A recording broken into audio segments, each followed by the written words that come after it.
Hey everyone, it is LCid932 on YouTube. Thank you for joining me for Alone Season 12, Episode 4. So we start off with, as usual, as we always do, with a quote. The quote is, "Life can only be understood backwards, but it must be lived forwards," by Soren Kierkegaard. So, hope I said it correctly. So this episode, we get to see 5 of the survivalists, okay? We see Douglas, Doug, Baha, Katie, and Nathan. And we're told this is day 6. It is 8:18 a.m. and 6 people are remaining.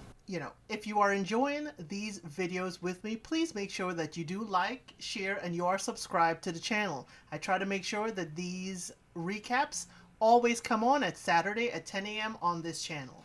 So let's start off with Douglas. We're told that the current temperature is 47 degrees Fahrenheit, 8 degrees Celsius. He said it was a brutal night. It was the coldest night they had. And they tell us that last night was 41 degrees Fahrenheit, 5 degrees Celsius. He only has a blanket, a fire, and a bivy sack to keep him warm. So the show tells us that participants may choose a bivy sack from the 10 items on the list, but not a sleeping bag. So remember, I was thinking, why not a sleeping bag? Why not a sleeping bag? This is why. In this season, I guess because it's the hot plains of Africa, they did not, allow them to have sleeping bags.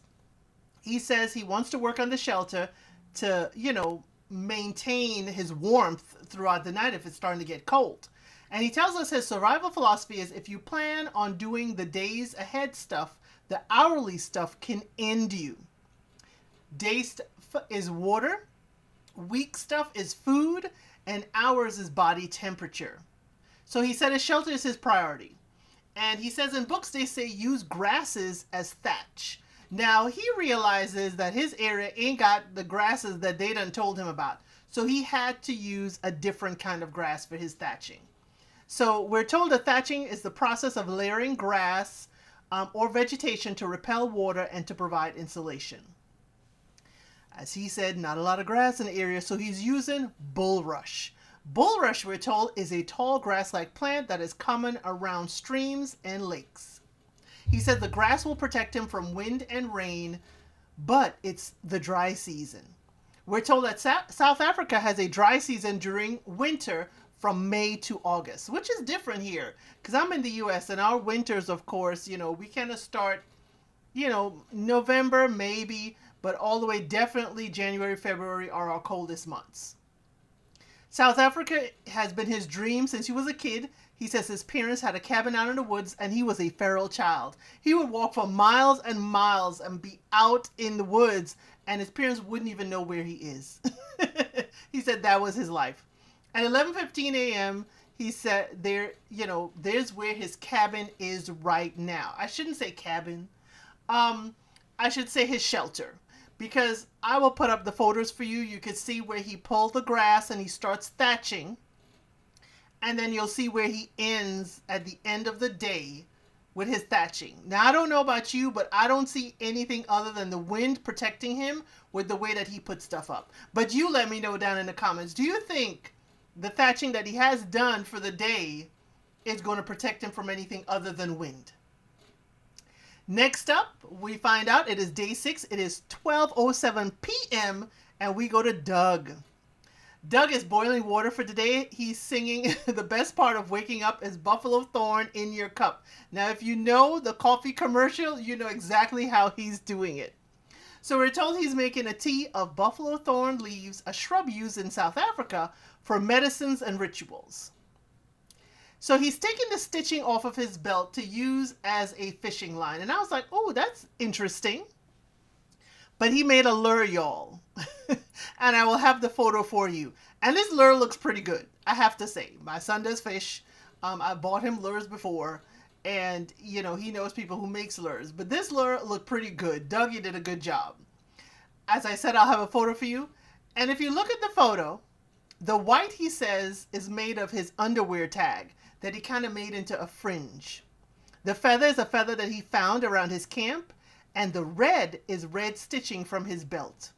That is a little ingenious. I have to say, Doug, I am impressed, okay? I am impressed. So he says he has to experiment to find out what the fish around there like. How can he best catch them? He grew up in rural Vermont where his mom and dad built a cabin. He said his folks divorced when he was 5. His dad was an avid fisherman and hunter.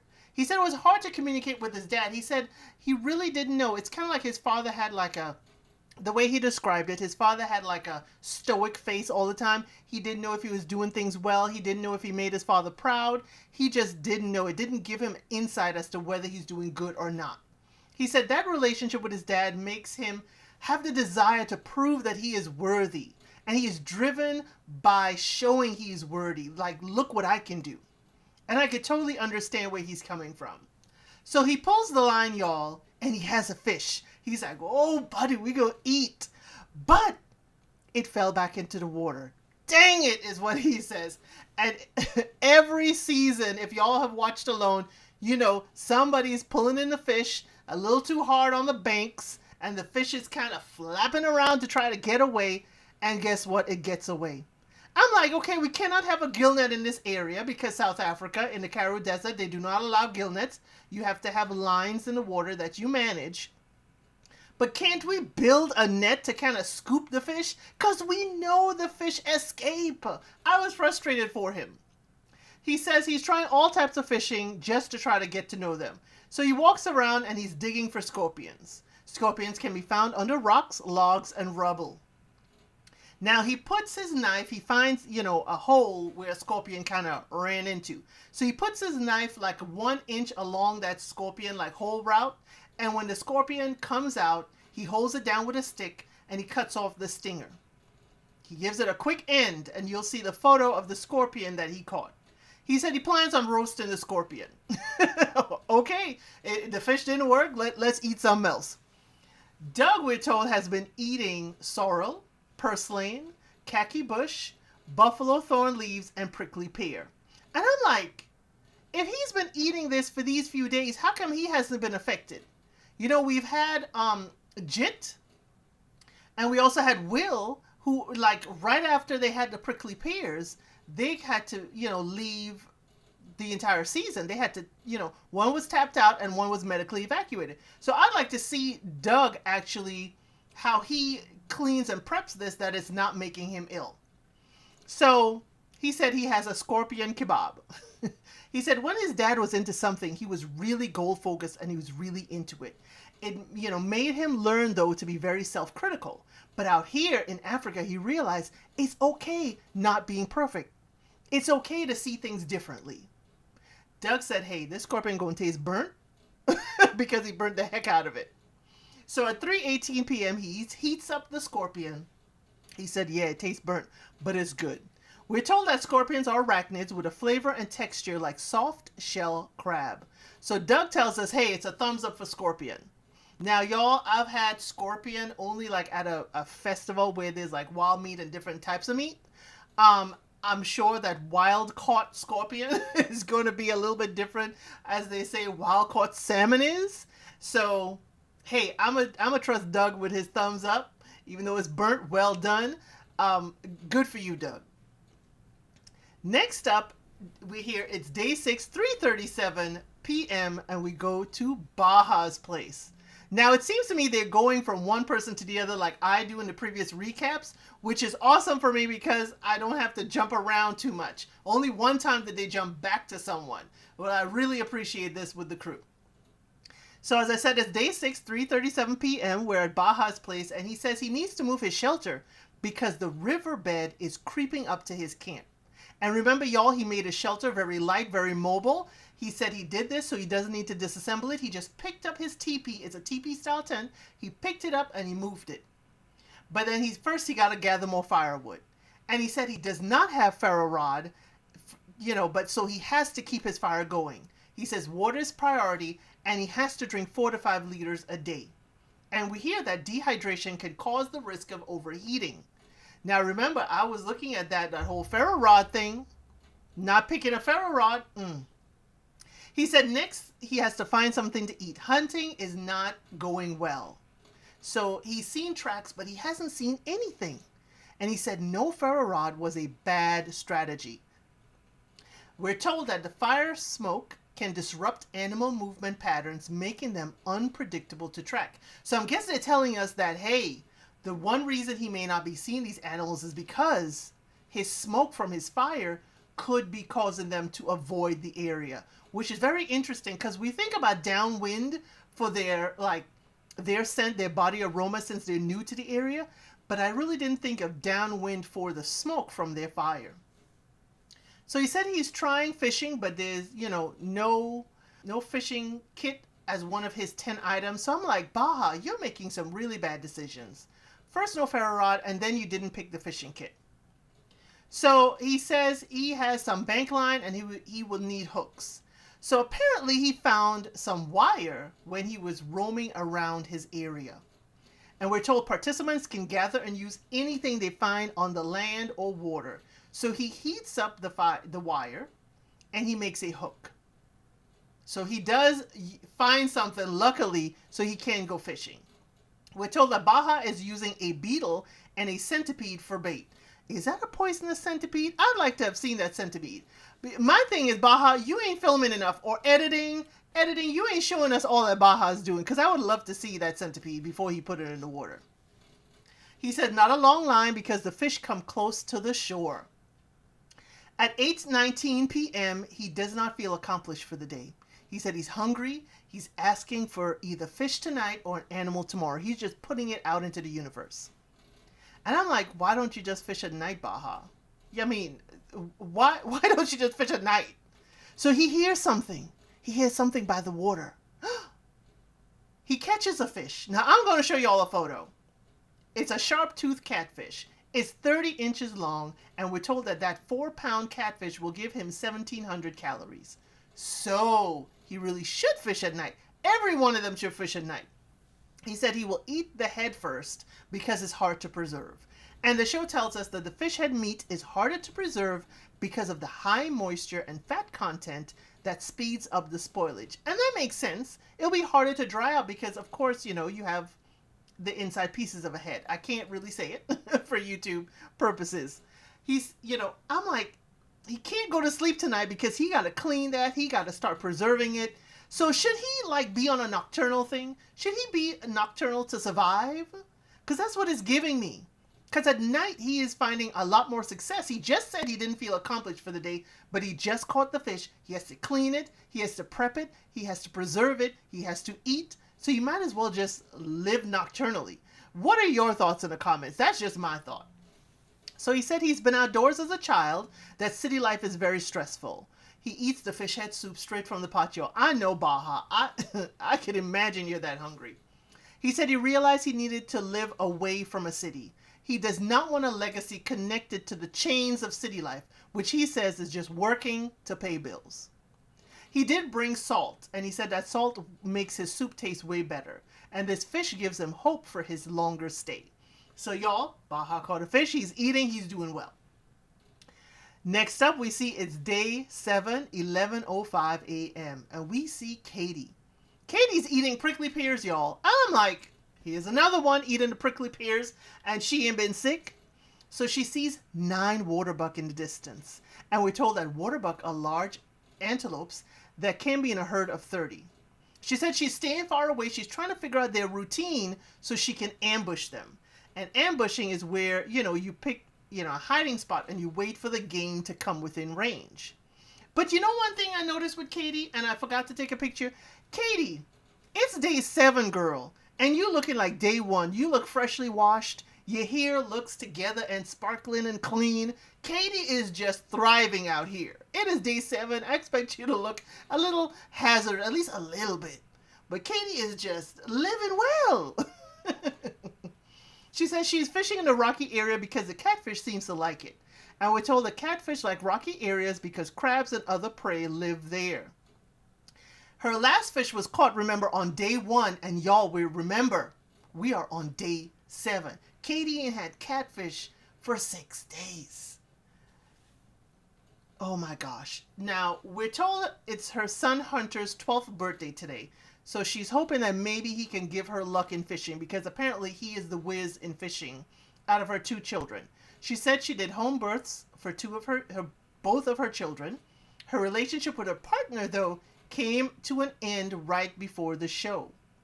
And she worries about her kids. And I'm like, this is the emotional stress in the show that can cause someone to tap out. She says Hunter's birthday is a reminder and motivation to her because the winnings can help buy them a house. She hears a sound, though. And when she goes to look, she sees a white ibis. And she immediately says that's protein. We're told, and I'll have a photo for you, that ibis are long-legged birds with down-curved bills. They probe the water's edge for food like crustaceans. So now, I know about ibis, I know about white ibis, and I know about scarlet ibis. And I know for some areas that the ibis are sacred animals you cannot hunt. So I find it quite interesting. So if you do know about ibis in South Africa and how it's portrayed, please let me know in the comments, because I would have thought ibis would have been one of those birds that would be on the do not hunt list, but I could be wrong. So she grabs her boots and she tries to snare the ibis. She walks up, she tries to stay behind the trees, and she shoots her arrow. She missed and the ibis has flown the coop. She says my shot was too low. She says she'll put lines out in the water that night. Don't fall asleep, Katie. This journey is helping her build her life alone at 46. She is trusting the process, and this is where she's meant to be. And she knows that she'll be different when she leaves here. Now, Katie, ending a relationship right before going into alone and leaving your kids behind, I worry for you. You're doing well, but I worry for you. So day 9, it's 10:06 a.m. She's following the waterbuck poop to find them. She's scoping out a spot where she can sit and lay in wait to hunt them. She says she needs to set up her shelter. Now, I thought it was the blind shelter where she's going to be looking to catch them the waterbuck, but no, she says she needs her shelter. Because last night she felt cold for the first time. So she needs to build her nest. But she has a lot of rocks around it, and I forgot to take too much of a photo. And I'm like, those rocks could have scorpions, etc. under them. I'm not liking this shelter, Katie.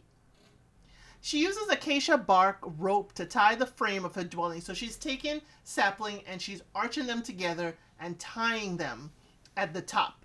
And what she did is use the inside of the acacia bark. She stripped the inner bark from the acacia tree stems. She soaks it in the river in order to get the sap out, and then she dries it out to kind of like get that kind of twine feel. And apparently for days on end, she sat, maybe hours on end, she sat there weaving it into twine. It looked really good. She says she's too busy being a mom to have time outdoors, and she makes a frame for this shelter, but it's getting cold. She sees rain clouds and hears the thunder far away. She guesses in 3 days to a week will be a proper rain, and she realizes she needs to get her shelter done soon. Next up, we head to Nathan. We know it's day 8. It is 8:41 a.m. So he has fishing challenges. His line broke, or he done lost a hook. He said he's looking under the rocks for bait, and he found a scorpion. He said, maybe I should eat this. We're told scorpions make good bait because they imitate the movement of fish. So he said maybe he should start eating them. But we learned that there are over 100 species of scorpions in South Africa. 100 grams of scorpion contains 330 calories and 50 grams of protein. So I do have a photo of the scorpion. It is a very sizable scorpion, and I thought he was going to roast it. But hey, he said he'll work on his line to catch bigger catfish. He said he has to make a 4-ply line because the catfish are breaking his current line. Apparently, the show tells us he has lost 5 of the 25 hooks that the participants are allowed to have. Now, this is day 8. We can't be losing 5 hooks in 8 days, Nathan. Not at all. So I understand. So he twists the lines, but he said you cannot do it too much because you may have too much tension and still break the line.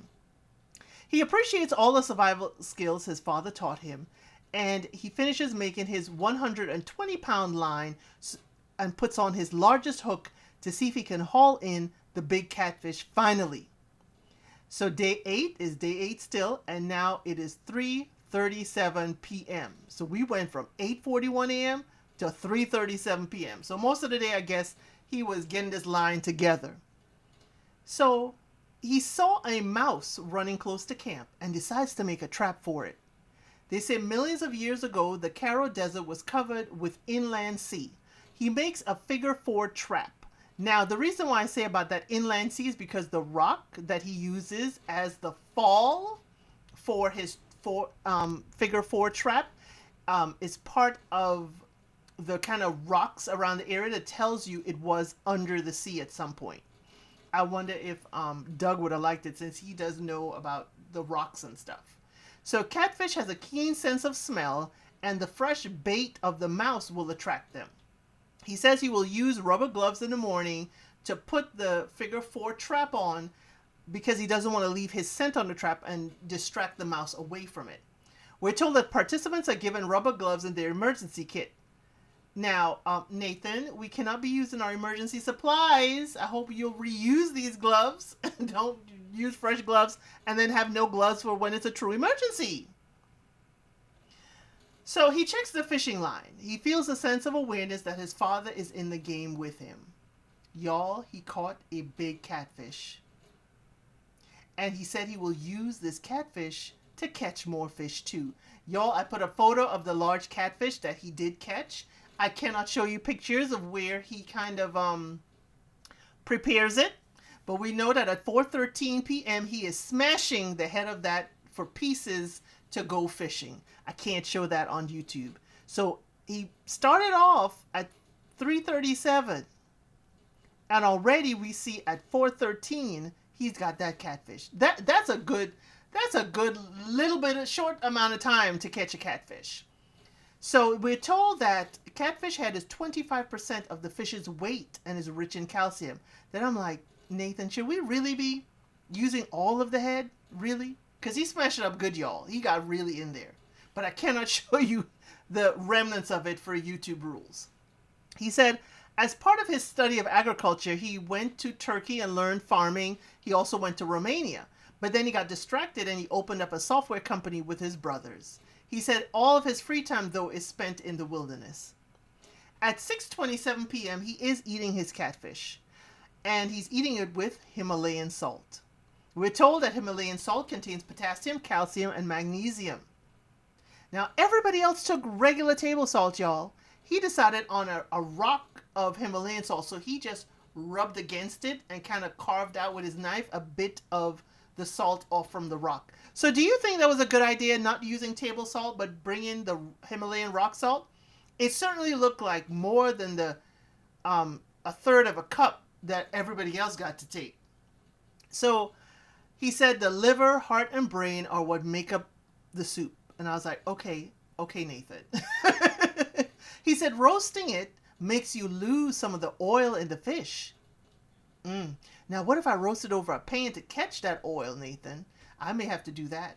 But he said he feels good eating right now, and tomorrow is another fishing day. And that is the end of the episode. But here's the previews. We find that Kelsey feels the windy breeze is coming, so she knows that a storm is coming. Clouds are rolling in for all the participants. Doug gets ice rain at his camp and is like bouncing off of his stomach. Then we see the rain starts pouring down. Someone realizes that their tarp is not very waterproof. And the river runs through Kelsey's camp and all of her stuff is flooding. And I'm wondering, what about her water cache? Is that gone too? Y'all, that is the complete end of the episode, including the previews for next episode. Please leave in the comments below. Let me know what your thoughts are on this episode. And do you have any favorites yet? Who do you pick to win thus far? I'll see you on the next one. Thank you for watching. Please like, share, and subscribe to the channel.